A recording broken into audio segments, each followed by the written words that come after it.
we forget that war is an imperfect effort, that war is a confusing thing and a horrible thing, and there's going to be collateral damage. And when you go and drop bombs on ISIS, you're going to kill some civilians, kill some kids, you're going to kill some women, and it's awful. And it is the reality of war. When you have pure evil in the world, somebody has to take care of that problem. You once said that when a nation goes to war, they have to be prepared for two big things, and one is they have to be prepared to kill and then prepared to die. Let me make that perfectly clear. Family was not my number one priority. I didn't even want to think about my family for a second, because that second might be the time that I thought of something that's going to make us perform better on the battlefield. I'd be lying if I said I didn't want to go into combat. I'd be grossly lying. And when it happened, I was happy it was happening. And when we were done, I wanted more.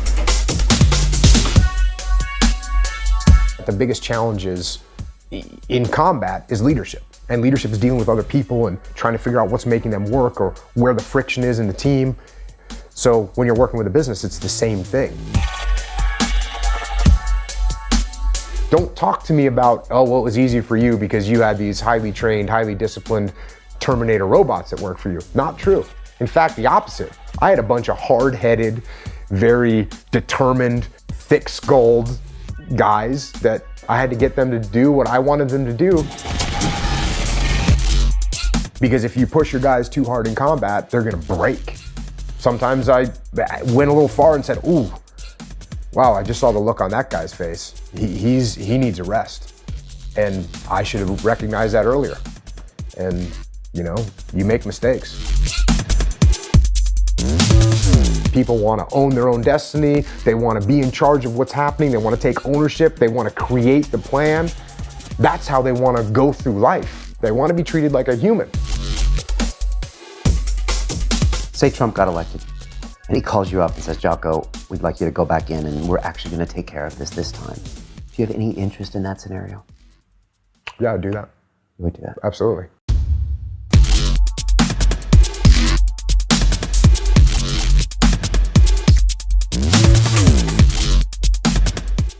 Take extreme ownership of your life and join us on the Business Accelerator program. Take your idea, turn it into a product, and then into a business. It's 8 weeks of private mentoring, 2 hours of live calls every week where I make you accountable. It's a sick peer group of our entire cohort. Click on the link below, submit your application, or go to londonreelacademy.com/biz, B-I-Z, and I hope to see you, and I hope you join us.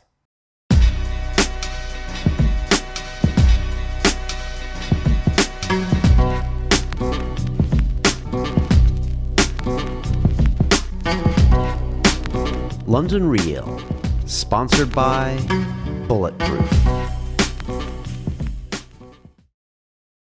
I often get asked the question, who is the most intense guest I've ever had at London Real Studios? And we have a new winner, because that honor goes to Mr. Jocko Willink, who is a U.S. Navy SEAL and author of the book Extreme Ownership.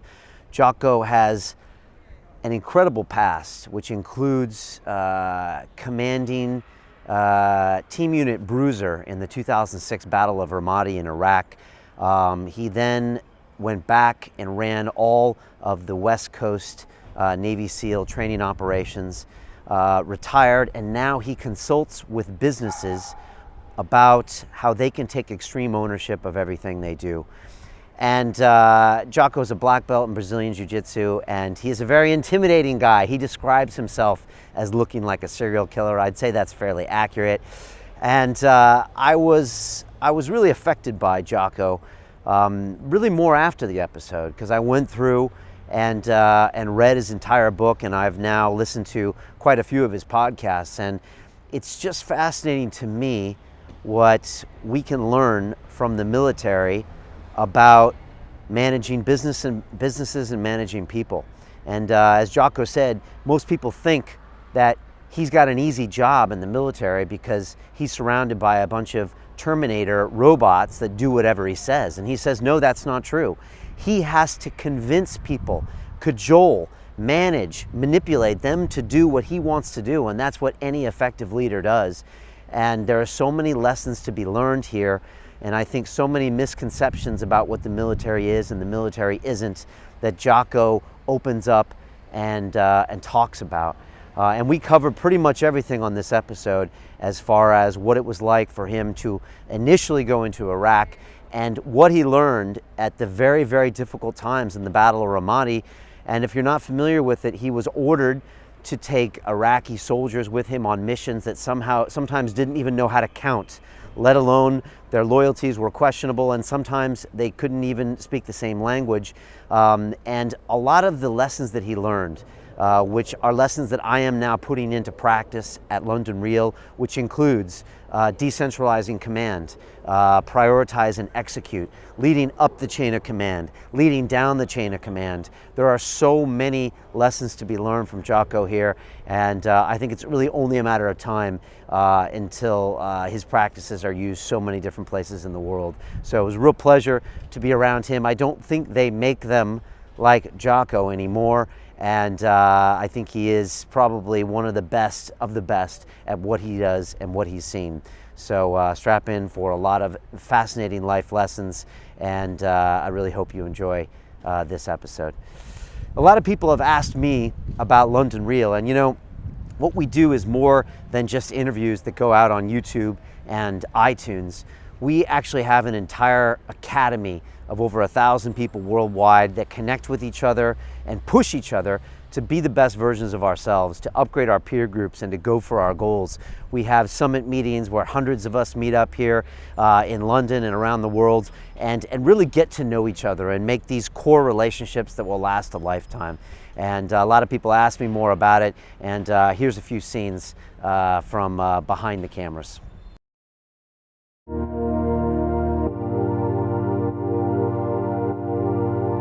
The entrepreneurial journey, it can be a lonely road. I push myself in so many areas, but you know, you can't do it all yourself. The thing about the academy is, it's like, look, you have the ideas, you have the ability, you have the skill, and you have the sort of ambition for yourself. But when you have a group of people pulling you forward, it's so important. Accountability is what's missing from most of the programs or any gurus or any internet mentor that I had before.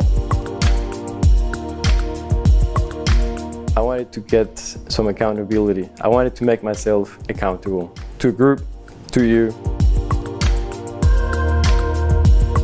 The reason we started the Academy is because I felt like we were doing these amazing talks, like we'd have a Peter Sage episode or a Dan Pena episode or a Kala or someone, and you get super inspired, and then YouTube stops, and then you go back to your life and you don't make any changes. And it was just like, what? It felt like, what are we doing? If you're designing your life right, the good times are now. And in a few years, you'll look back and say, wow, that was amazing. The thing about the academy is it has so many different sort of layers to it. I think your web seminars are awesome. The way you broke it down and the style of your teaching is pretty awesome. I like the feed. When I have to motivate myself, I kind of look at others struggling and getting over those struggles. So I actually follow daily the feed. Best feature would be the sort of Facebook aspect of it, the social media aspect of it, as in creating a profile with your goals, your dreams.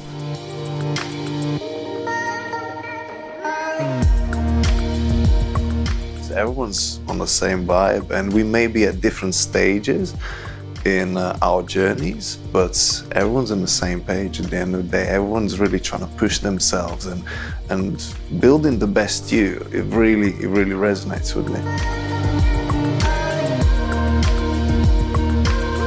And the fact that I'm committing a small amount of money and the fact that I'm actually trying to interact with those people means that I'm invested and means that I will keep it for the long run.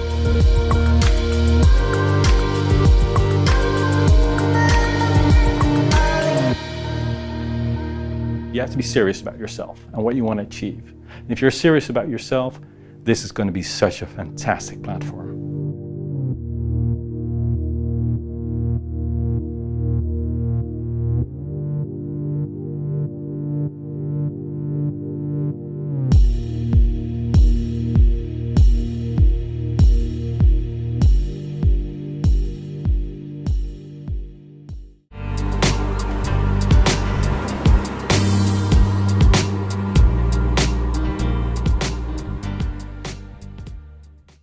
This is London Real. I am Brian Rose. My guest today is Jocko Willink, who is a retired Navy SEAL officer and author of the #1 New York Times and #1 Wall Street Journal best-selling book, Extreme Ownership: How U.S. Navy SEALs Lead and Win.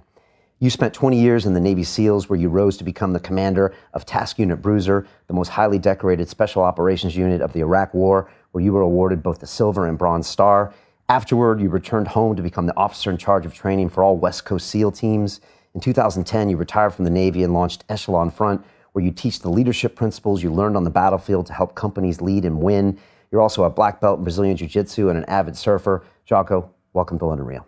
Thanks for having me on. It's a pleasure having you. You know, you're a bit of a paradox.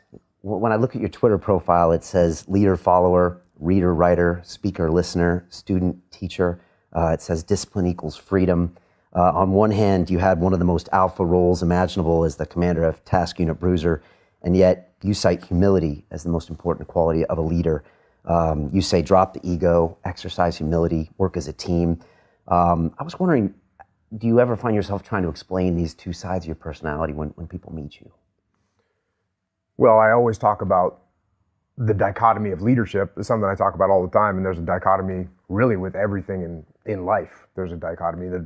The dichotomy of leadership is very evident. You got all these opposing forces that are pulling you in different directions when it comes to leadership. You know, you've got to be aggressive to make things happen. I mean, if you're not aggressive with things, they don't happen, they don't move.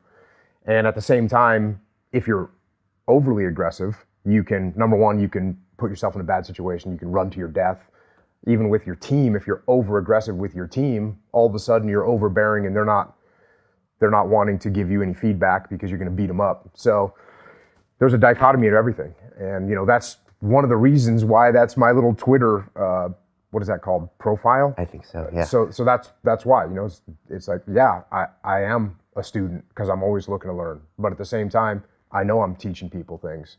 So that's just sort of the nature of life. And I think recognizing that dichotomy gives you a little bit of freedom, you know? It gives you a little bit of freedom to say, oh, I can go and do this. It's okay. And it doesn't mean I can't do the other thing on the other side.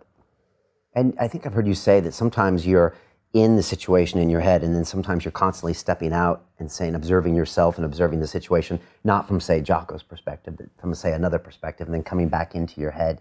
Do you find that you do that more now in your business life, or were you always doing that as a SEAL?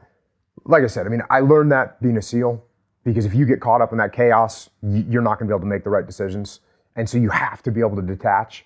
And then when I started kind of expanding that into the rest of my life, yeah. And I saw improvement in my life. You know, the more detached I came from the emotion and from the meat of humanity, the more I got out of my own head, I seemed to do better. And then, yeah, I'll be working with businesses and having a conversation with somebody and sitting there thinking to myself, how, you know, from the outside, how is this being perceived? What are they thinking? What's their reaction going to be? And I can see that from a clearer view when I'm not wrapped inside my own emotional, crazy mind. I think people are craving for some realness, you know, and I think people are tired of the political correctness. I had a guest in here named Dan Pena, and he says political correctness is the manifestation of lack of self-esteem. I don't know if he's right, but I've been thinking about that a lot. And if you see, say, the emergence of Trump, love or hate Trump, you have to admit he is winning in the polls. And is that a sign that people are tired of the Hollywood answer, the politician's answer, the straight answer that helps their business model or gets them more Twitter followers, and that they can sense and crave someone who's got a real, true message? I'd say you're probably right. I do think that that's what's fueling, you know, Donald Trump's rise, is that he's just he's speaking his mind. There's no doubt about it. He's speaking his mind. Now, maybe he's in the background calculating it, but it certainly comes off as he's speaking his mind and he's saying what he wants to say. And I do think people are, over the whole politically correct thing. Seems like they're over that. And I would say I agree with that. Okay. That sentiment. And do you think that's why people like to listen to what you're saying to a certain extent? Perhaps. Right. Perhaps. But honestly, I don't really talk about politics that much, which is a little bit strange because I talk about war all the time. My podcast is about war for the most part. But at a certain point, war is no longer political. When you get on the battlefield, it is no longer a political thing. It's a raw struggle of will against human against human. And so that's the sort of thing that I guess people do like to talk about. Okay. I want to talk about your experiences in war. First, can you tell me about, going to Buds in San Diego, where I'm from, and that whole process of just even wanting to be a SEAL? And you've spoken about this a little bit before, but I was wondering if you could tell people why that, and was that always the only option? Like when you were in your teens, I was going to go and do that. Yeah, I always wanted to be a commando ever since I was a little kid, and I heard that the SEALs were really tough and that the training was really tough, and so that's the one I went to. And I also heard that they were stationed in San Diego, which I grew up surfing in New England, and so to have an opportunity to go be stationed where there's legitimate great waves all the time, I was all over it. So that's one of the major reasons why I picked the Navy and the SEAL teams. And then once you get in, everyone makes a big deal out of Buds. But it's in the SEAL teams, it's no big deal. Everyone goes through it. You get cold, you get wet, whatever. You do a bunch of push-ups and pull-ups and dips, but it's anyone that gets to the SEAL teams and does deployments overseas and has a real career, they're not talking about Buds training. Okay. It just doesn't mean anything. I wasn't a great athlete. You got kids in there that ran college track or swam in college, and anybody that ran college track or college cross country is going to breeze through every run. Anybody that swam is going to have no problem with the swimming. But it finds people's weaknesses. And so I was like a gray man that was just in the middle of everything. I was in the middle of the pack on the runs, I was in the middle of the pack on the swims, I was in the middle of the pack on the obstacle courses. I was just in the middle of the pack. But when you had guys that excelled in some areas, some guys just were really good athletes and they excelled in everything. But some guys excelled in one area. They were incredible runners, but they couldn't swim and they wouldn't make it. I had guys, I don't know if I've ever said this on a podcast before, but I had a guy that was, a NCAA water polo team captain champion, and he quit. And I had a guy that was an Olympic alternate gymnast, and he quit. So those are two guys that are way better athletes than I would ever be, but they quit. And the same thing you find is when you get to the SEAL teams, just because someone's a good physical athlete, it doesn't mean that they're a good SEAL. Because being a good SEAL is a lot more than just being a good athlete. In fact, being a good athlete is like the baseline. And it's everything that you learn to do after that makes you a good SEAL. And what makes a good SEAL? A guy that's a good leader, a guy that's tactically sound, a guy that makes good decisions, a guy that's good under pressure, a guy that doesn't ever give up on trying to accomplish a mission. So those are the things that make a good SEAL. Not just being able to run fast. You're constantly growing in the SEAL teams. Every time you go through a workup, which is our training cycle, you're getting better, you're getting more efficient, you're getting more confident with what you're doing. So you're always learning and growing. And I was always learning until the day I retired. Because it's not a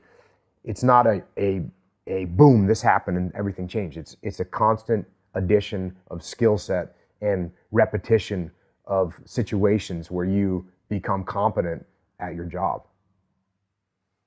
And how many years was it until your first deployment? Well, you're doing deployments even in the dry years in the 90s. So I missed the first Gulf War.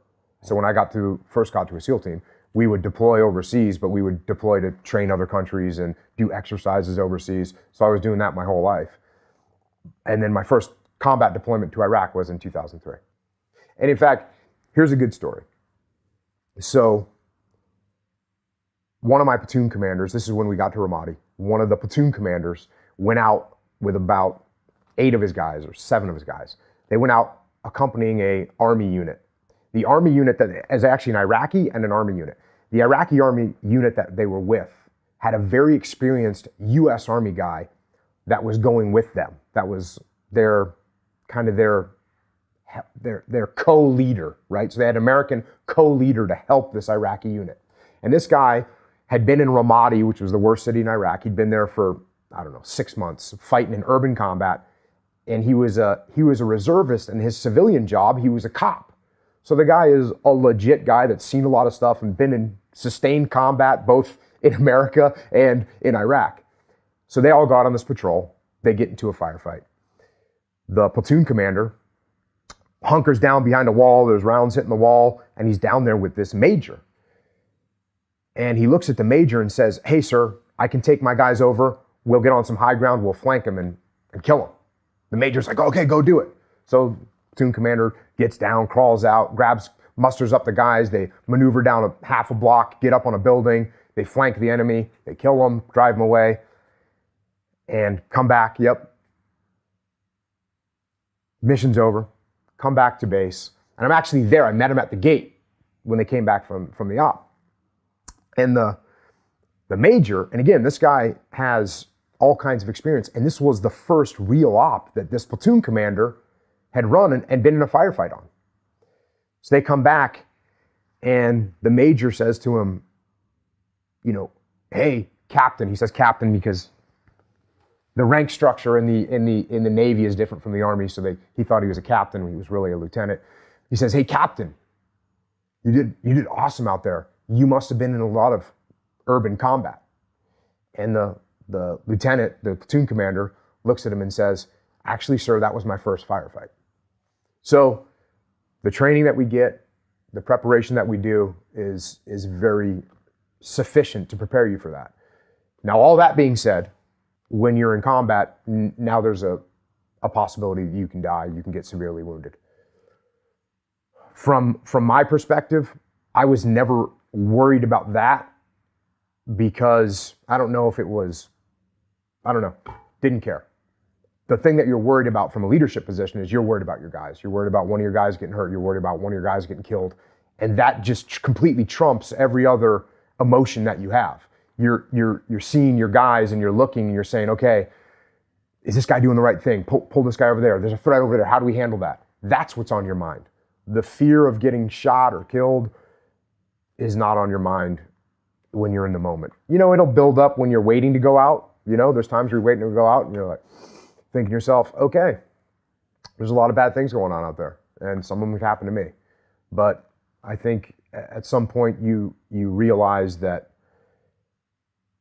there's nothing you can do about that. Other than just quit and just resign yourself to a life of cowardice. But if you opt to not do that and you step up and say, okay, I'm ready. And if I die, I die. And once you overcome that, then nothing else to be afraid of. You said early on you were prepared and almost expecting to die in battle. I don't know if I was expecting to die in battle, but I was okay with it. And I think you go crazy when you're not okay with it. Right.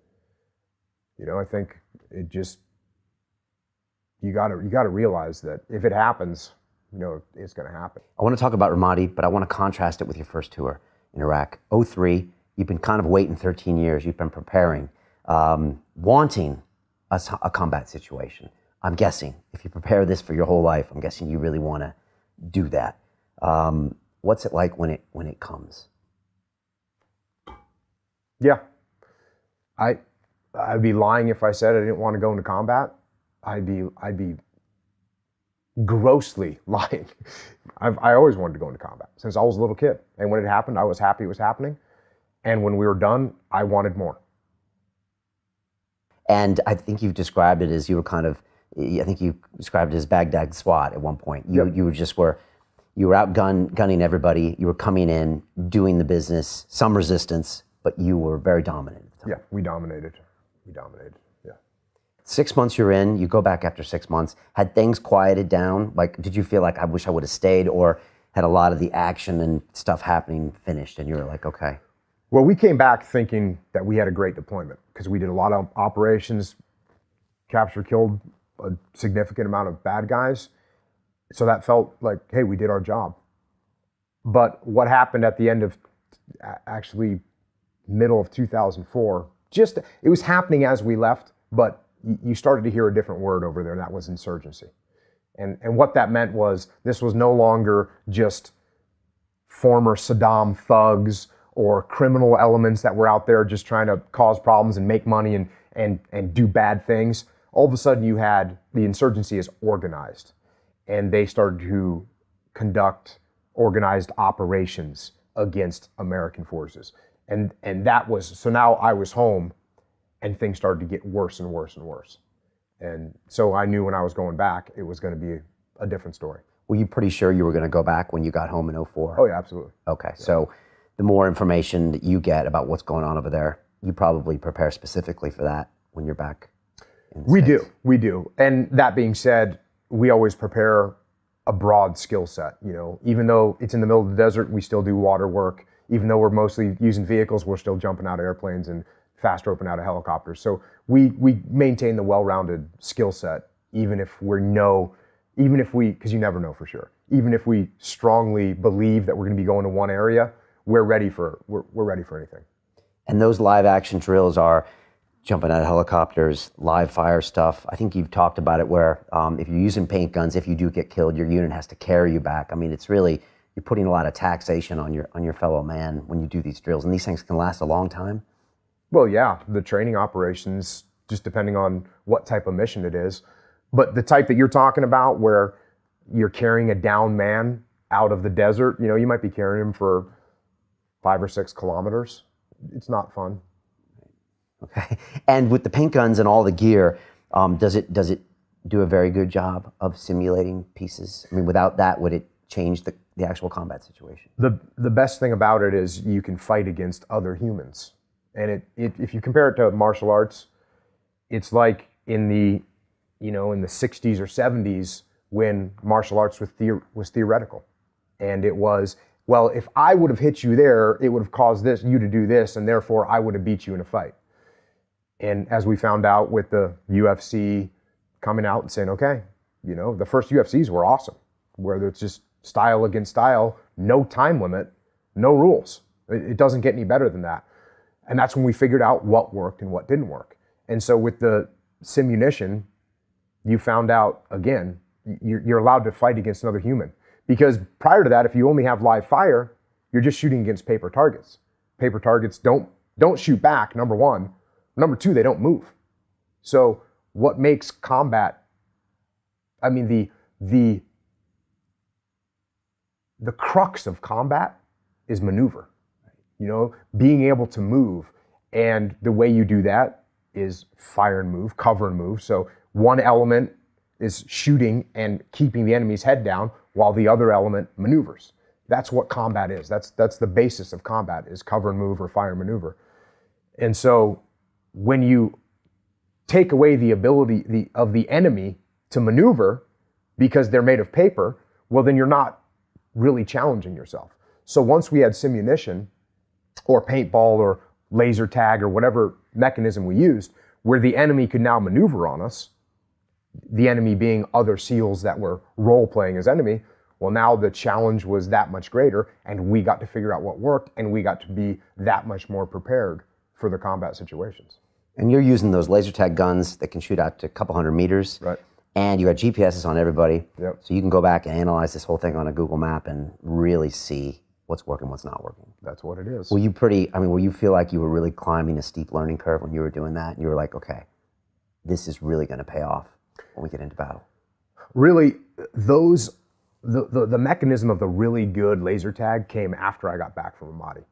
But what I had on my side was I had experience and I had paid attention to my elders when I was a kid. And when I was getting trained and there was no war going on and it was the 90s, and I'd hear a guy, someone whose name you'll never hear, but a guy that if you're in the SEAL teams, you know who that person is because they were a legit badass Vietnam war hero. You'd hear them say something. I would hear them say something and I would collect that and I would hang on to it. And, and cover and move is a great example. This is a principle that's one of the most basic principles in combat, and you wouldn't really hear it that often.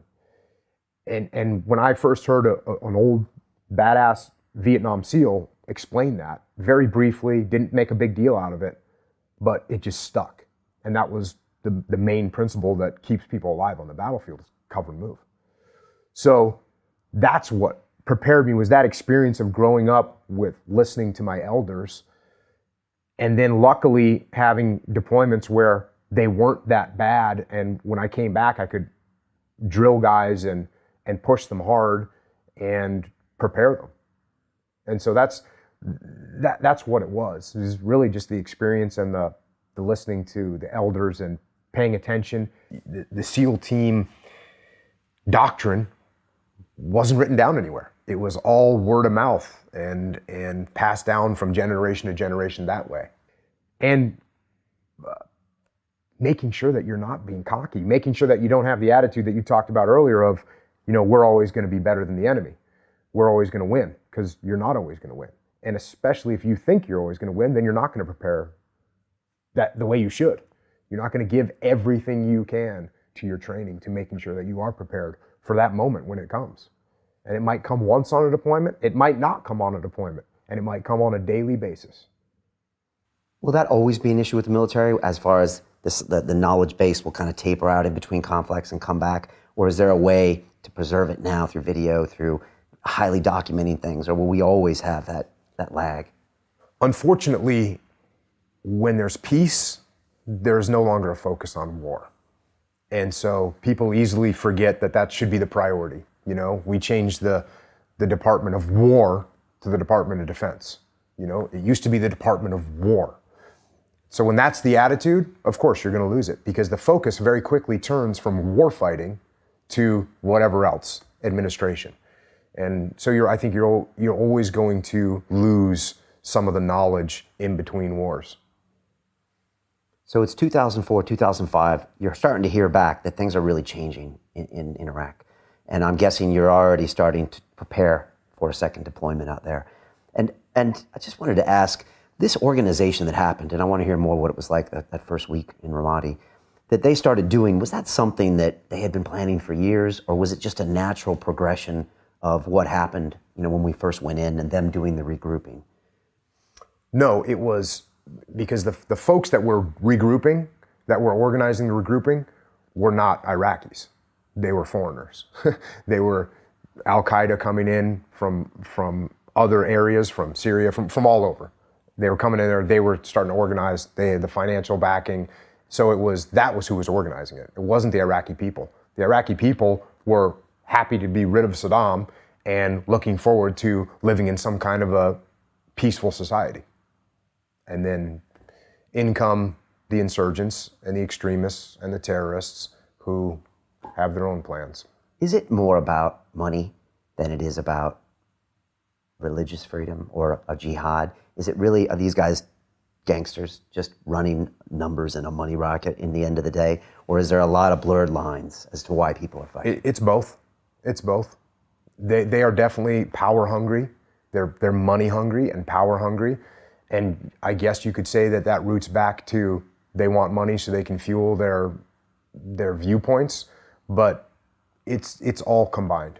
They want power. Because it always strikes me that fight happened in Ramadi. It didn't happen, in the middle of the desert somewhere in the Sahara where there's no resources. Right. Like, it's happening there for a reason. It's happening there for a reason. You get back to Ramadi in 2006. When you land on the ground, how does it feel different, if it already does? And what's that first few days like in contrast to your first tour? Well,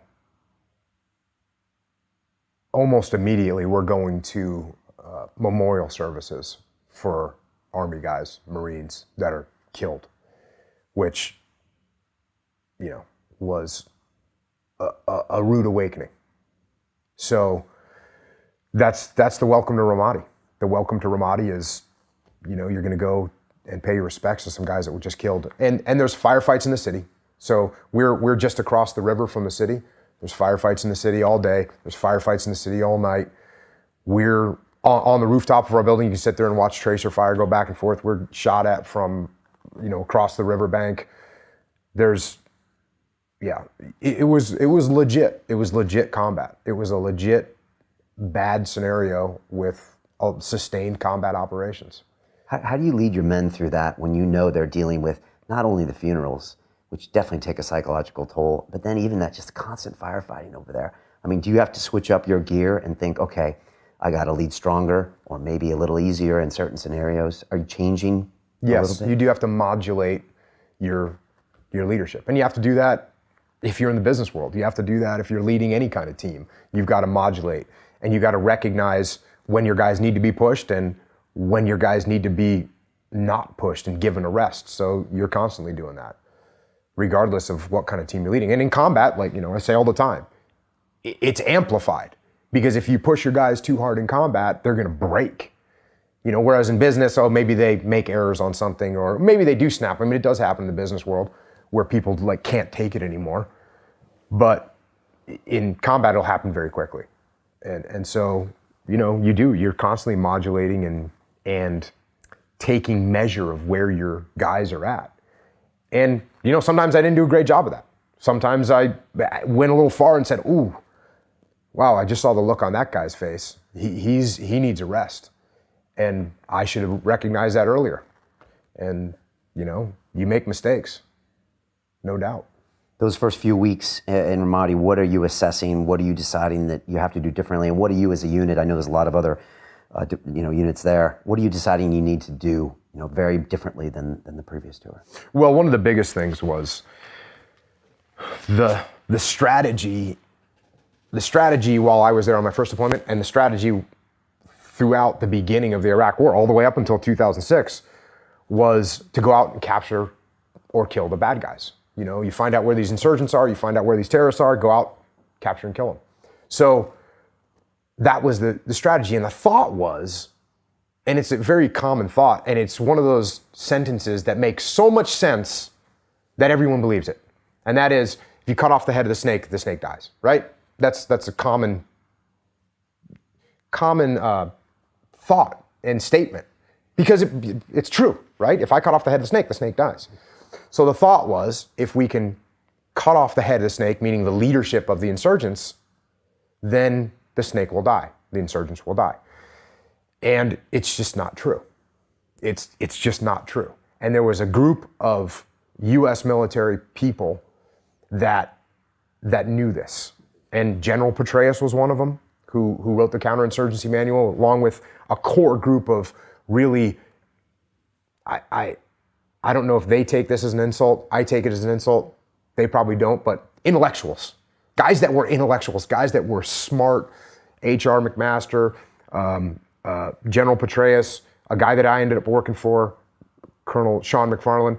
Those guys understood that cutting off the head of the snake, the snake grows another head. And what you have to do is you have to change the environment that the snake is in. And so the battle, the decisive terrain in this battle was not a building or a mountain or an airfield like it would be in World War II. The decisive terrain was the people, it was the populace, it was the local populace of Iraq that are normal people that wanted to live simple, peaceful lives.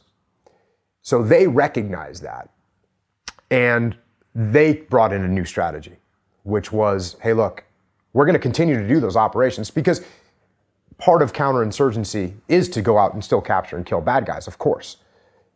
But what you have to do is you have to secure the populace. You have to make the populace feel that you are the stronger side and that they don't have to live in fear of the insurgents.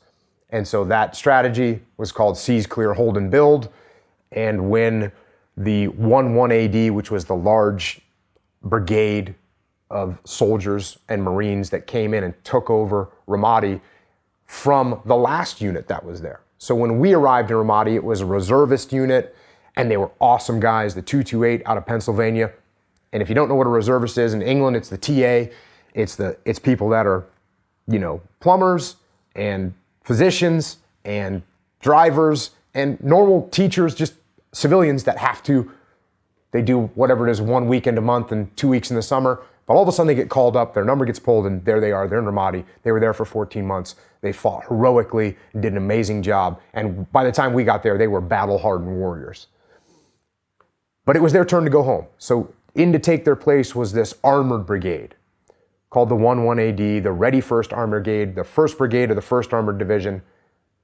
They came in to take over, and they brought in Sean McFarland, who, like I said, was an incredibly smart guy who had, again, experience plays a big role. He had been in northern Iraq in a city called Tal Afar, where this other Colonel McMaster had used this strategy up there and won and pacified the city. And he turned over with Sean McFarland, and Colonel McFarland then came to Ramadi and knew the strategy to use, which was completely different than what we'd been doing. It was a lot more risky, it was a lot more aggressive, and it was the right thing to do, which is go into these enemy-controlled neighborhoods and build these combat outposts, these reinforced buildings where coalition forces, meaning both American soldiers and Iraqis, would go there and live and stay and drive out the insurgents, not just one night, go get a bad guy and leave, but stay there permanently and drive out those insurgents from those areas and protect the local populace so the local populace could live in peace, turn against the insurgents, and finish them off. Do you remember your first reaction when you heard about that strategy? Such a counterintuitive strategy to say the previous. Well, I actually, when I got over there and I saw that what we had been doing, what we, America, had been doing, and I saw the same type of target lists of bad guys, which when I left, there was a big target list of bad guys. When I got back 2.5 years later, there's a big target list of bad guys. Something wasn't working. So I immediately started thinking to myself, what can we do differently? And I actually literally sat down and pulled, there's a counterinsurgency manual written by, again, the US Army wrote it. I literally sat down my first night in Ramadi, or maybe it was my second night, pulled it off, it's on the internet. I had to pull it off the internet. Didn't even have a copy of it, pulled it off the internet, read the whole thing. I said, we've got to help people do this. And then it was just, I guess, coincidence that McFarland showed up with that plan, and I knew then, okay, he's going to execute counterinsurgency. This is how we can help them.